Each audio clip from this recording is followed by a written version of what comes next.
Senior सहाफ़ी और तजियाकार रऊफ क्लासरा के मुताबिक बहुत लोग पूछते हैं कि काबीना में क्या तब्दीलियां हो रही हैं, कौन आ रहा है और कौन जा रहा है, अब किसका सूरज डूबने और किसका तुलू होने वाला है। ये वो सवाल है जो मैं 2002 के बाद से अक्सर सुनता रहता हूँ।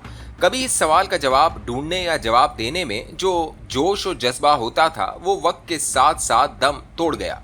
मुझे इन बरसों में एक पैटर्न समझ आ गया कि हर हुकूमत को 2-3 साल के बाद क्यों वजीर तब्दील करने की ज़रूरत पेश आ जाती है या इस बारे में खबरें फैलना या फैलाना शुरू हो जाती हैं। पहले तो यही समझा जाता था कि इस मश्क का मकसद वाकई बुरी कारकर्दगी वाले वजीरों को घर भेजकर सबक सिखाना है कि वो डिलीवर नहीं कर सके और इनकी जगह नए वज़रा लाए जाएंगे। इस पूरे अमल में 2-3 माह का वक्त लगता था कि तमाम वजीर अचानक मुतहरक हो जाते थे। वही वजीर जो कई माह पार्लियामेंट के वक्फे सवालात में नजर नहीं आते थे और अपनी जगह अपनी वजारत के पार्लिमानी सेक्रेटरी को ब्रीफ करके हाउस में भेज देते थे, यार तुम ही संभाल लो, ये कौन सा ऐसा काम है जिसके लिए मेरा हाउस में होना जरूरी है। वो अब खुद हाउस में रोज बैठना शुरू कर देते हैं। पहले वही वजीर कमेटी इजलासों में वजीर मुमलिकत को भेज देते थे या सेक्रेटरी के जरिए कहलवा भेजते थे कि वजीर साहब को अचानक वजीर आजम ने बुला लिया है। ये बड़ा मशहूर और मुस्तनद बहाना है जो अक्सर कमेटी इजलासों में वजीर साहिबान के ना आने पर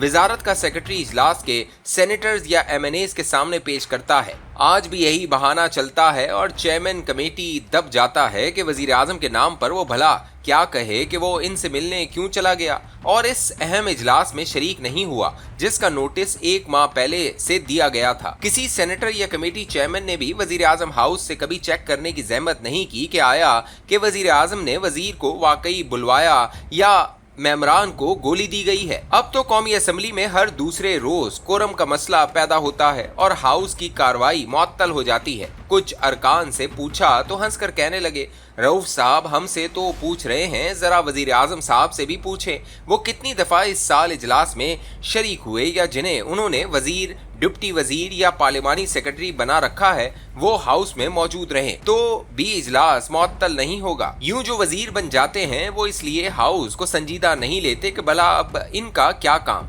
जब वजीर आजम खुद पूरा साल पार्लियामेंट से दूर रहेगा तो फिर वजीरों को क्या डर। वही बात कि किसी दफ्तर का अफसर अगर सुबह 9 बजे अपने दफ्तर मौजूद होगा तभी मुलाजिम 9 बजे पहुंचेंगे। अगर अफसर ही 11 बजे आएगा या बिल्कुल नहीं आएगा तो वो इखलाकी जवाज खो बैठता है। इसलिए जो अरकान वजीर नहीं बन सकते वो धीरे धीरे हुकूमत से कोरम का मसला पैदा करके बदला लेते हैं। अब तब्दीली की खबरों के साथ वजीर एक्टिव हो जाएंगे। यही वजीर अब बाखबर सहाफियों को फोन करके पूछेंगे कि इनका नाम तो इस फहरिस्त में शामिल नहीं है जिन्हें हटाना है।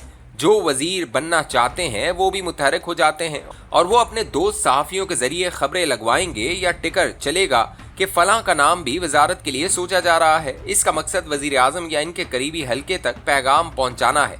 हम भी तो पड़े हैं राहों में। इस दौरान जो ज्यादा संजीदा और समझदार होते हैं वो वजीर आजम के खानदान के लोगों को अप्रोच करते हैं या बड़े घर की सिफारिशें काम आती हैं। खुद वजीर आजम को नए सिरे से अपने वजीरों से हल्फ वफादारी लेने का मौका मिल जाता है। पार्टी लीडर भी एक्टिव होना शुरू हो जाते हैं। कौन जाएगा और कौन बचेगा, यूं पूरी हुकूमत का फोकस और इससे बढ़कर मीडिया और पूरे मुल्क की तवज्जो इस इशू पर हो जाती है कि काबीना में तब्दीली कब और कैसे हो रही है।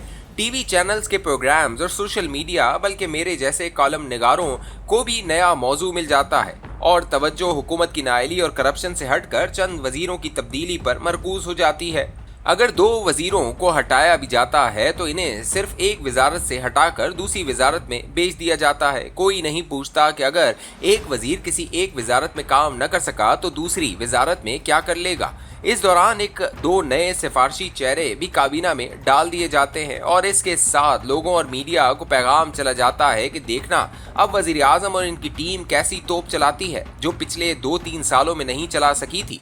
इंसानी मिजाज है कि वो ऐसी तब्दीलियों से नई उम्मीदें बांध लेता है और अपने पिछले दुख दर्द भूल जाता है। यही हाल 5 साल के बाद नया वजीर आजम और इसकी नई काबीना बनने पर होता है कि अवाम, अपोजिशन और मीडिया कुछ माह आराम से बैठ जाते हैं कि चलें देखते हैं नई हुकूमत क्या करिश्मे दिखाती है। अभी से कुछ नहीं कहते, इसे हनीमून पीरियड कहा जाता है, लेकिन हुकूमतों के जहन में कुछ करने का जज्बा कम ही होता है और जब देखते हैं कि अवाम को 2-2.5 साल के बाद पैमाना सबर लबरेज हो रहा है तो फिर वो खबर चलवाते हैं कि वजीर आजम ने अपनी काबीना में तब्दीली का फैसला कर लिया है, वजारतों की कारकर्दगी पर ब्रीफिंग होगी और फिर किस्मत का फैसला होगा। मैं आपको माजी से मिसालें देकर बोर नहीं करना चाहता, वरना आपको पूरा पैटर्न समझ में आ जाता कि इन वजीरों की तब्दीलियों की खबरों के पीछे क्या असल मुहर्रिकात होते हैं और कैसे वजीरों को एक दूसरे के कपड़े और जूते पहना कर अवाम को खुश कर दिया जाता है कि देखा हमने नालायकों की वजारतें बदल दी हैं। अब अवाम और मीडिया कुछ दिन अपने घोड़े छाओं के नीचे बांधे। मुझे एक बात पर हंसी आती है कि 2010 में 18वीं तरमीम के बाद इस्लामाबाद में कितने वजीरों की जरूरत रह गई है। इस वक्त 40 से जायद वजारतें हैं जो विफाकी हुकूमत ने खत्म करनी थी, क्योंकि सब कुछ सूबों को मुंतकिल कर दिया गया था। मेरे हिसाब से इस्लामाबाद में आपको ज्यादा से ज्यादा 10 वजीरों की जरूरत है, लेकिन इस वक्त 50 से जायद वजीर, डिप्टी वजीर, मुशीर, मुआवन खुसूसी और यार दोस्त काबीना में बैठे हैं। एक एक वजारत में एक विफाकी वजीर, एक वजीर मुमलिकत, एक मुशीर, एक मुआवन खुसूसी और एक पार्लिमानी सेक्रेटरी है। इन सब का काम देख लें तो आप हैरान होंगे कि इस वजारत में 18वीं तरमीम के बाद जो काम बच गया है वो एक सेशन ऑफिसर या क्लर्क के करने का है, क्योंकि विफाकी हुकूमत की चंद वजारतें छोड़कर बाकी का दायरा कार सिर्फ 24 किलोमीटर पर मुहित है, जिस पर इस्लामाबाद कायम है। 24 किलोमीटर के शहर पर हुकूमत के लिए 50-60 वजीर और मुशीर हैं। अगर अच्छे काबिल वजीरों की जरूरत है तो वो सूबों में है, जहां असल ताकत और इख्तियार 16 साल पहले ट्रांसफर कर दिए गए थे। सूबों में नई वजारतें बनाई गईं और साथ में विफाकी हुकूमत में वजारतें कम करने के बजाय उल्टा वजीरों की तादाद बढ़ा दी गई। फैमिली फ्रेंड्स पैकेज में अपने रिश्तेदारों के साथ साथ यार दोस्त भी वजीर बना दिए जाते हैं, और जब हाकिमों को लगता है कि शाही किश्ती पर बोझ बढ़ रहा है तो 2-2.5 साल के बाद वजीरों की एक दूसरे की वजारतों के साथ तब्दीली की खबरें लीक होना शुरू हो जाती हैं। मकसद अवाम को नए ट्रक की पुरानी बत्ती के पीछे लगाना होता है। आजकल इस्लामाबाद वही मौसम आया हुआ है।